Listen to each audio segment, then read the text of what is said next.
कक्षा 9वीं के वार्षिक परीक्षा का पेपर है 2023-24 का, जो हिंदी विषय का हुआ है।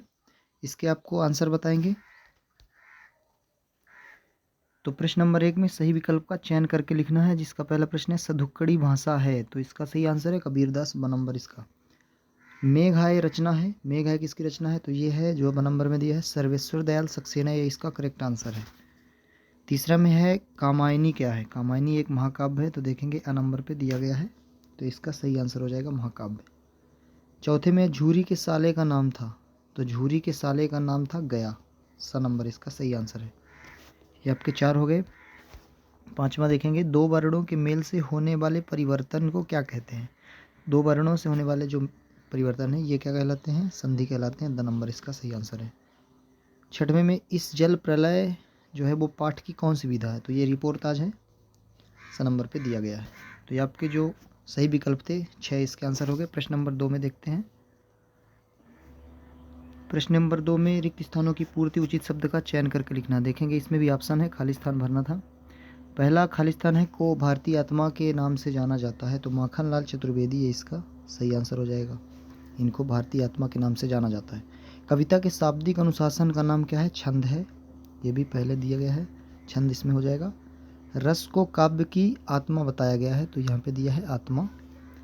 महादेवी वर्मा के बाबा उन्हें खालिस्तान दिया बनाना चाहते थे, तो विदुषी बनाना चाहते थे, इसका सही आंसर हो जाएगा। विदुषी जो पहले दिया गया है ये इसका सही आंसर है, विदुषी। ये आपके 4 हो गए। पांचवा देखिए, पांचवा में उपहास शब्द में उपसर्ग बताना था। उपसर्ग क्या हो जाएगा, उपहास में जो पहले जुड़ता है उपसर्ग कहलाता है, तो उप हो जाएगा। रीढ़ की हड्डी जो एकांकी है इसमें कुल कितने पात्र हैं, तो 6 पात्र है इसमें, इसका आंसर हो जाएगा। इसमें केवल आपको आंसर लिखना था इस तरह से, जैसे 6 हो गया, इसका उप हो गया, तो नंबर डाल के जो आंसर है लिख देना है। प्रश्न नंबर 3 में सत्य असत्य बताना है, तो इसको देखते हैं। पहला है कबीर एक समाज सुधारक थे, तो सत्य हो जाएगा, कबीर समाज सुधारक ही थे। अलंकारों का अनावश्यक प्रयोग कविता के सौंदर्य को कम कर देता है, तो ये भी सत्य होना चाहिए, क्योंकि अनावश्यक प्रयोग यदि किया जाएगा तो कविता की सौंदर्य कम हो सकती है, क्योंकि अलंकार शोभा बढ़ाते हैं। तो यहाँ पे दिया गया अनावश्यक प्रयोग, यदि अनावश्यक प्रयोग किया जाए तो शायद सौंदर्य को कम कर दे। डांडे तिब्बत की सबसे खतरे की जगह है, तो सत्य हो जाएगा ये भी। श्यामा चरण दुबे का जन्म इसमें दिया है उत्तर प्रदेश के बनारस में हुआ था, ये असत्य है, क्योंकि मध्य प्रदेश में जन्मे थे। हवा से बातें करना का अर्थ तेज गति से भागना है, तो ये भी सत्य हो जाएगा। और आखिरी है नानी के मन में देश की आज़ादी के प्रति जुनून था, तो सत्य है ये। तो आपके 87 भी हो गए प्रश्न नंबर 3। प्रश्न नंबर 4 में देखते हैं। प्रश्न नंबर 4 में सही जोड़ी का मिलान करके लिखना है। 2 स्तंभ दिए गए हैं, तो पहला का हो जाएगा ललदत का हो जाएगा काश्मीरी कवित्री, जो यहाँ पे दिया गया है 6 नंबर पे, आपको सीधे आंसर लिखना है इसके। सवैया क्या है, मातृक छंद है सवैया। लेखक की नज़र अटक गई, लेखक की नज़र अटकी थी प्रेमचंद के फटे जूते को देख करके, तो ये इसका आंसर है। त्रिफला क्या होता है, 3 फलों का समूह है, का नंबर इसका सही हो जाएगा, पहले नंबर जो दिया है का हो जाएगा त्रिफला का। इंद्र का जो पर्यायवाची है वो सुरपति होता है, देवताओं के जो राजा हैं सुरपति। विभीषिका का अर्थ भयंकरता भी होता है, तो ये ख नंबर इसका हो जाएगा। ये आपकी सही जोड़ी भी हो गई। प्रश्न नंबर 5 में आपको एक वाक्य में उत्तर लिखना है।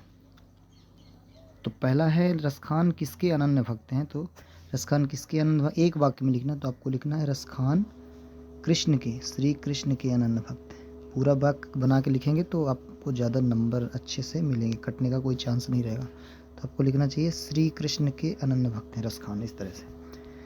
मेघ आय बंठन में पंक्ति में कौन सा अलंकार है, तो मानवीकरण हो जाएगा इसका, मानवीकरण अलंकार है। अब आगे देखेंगे अगला क्वेश्चन।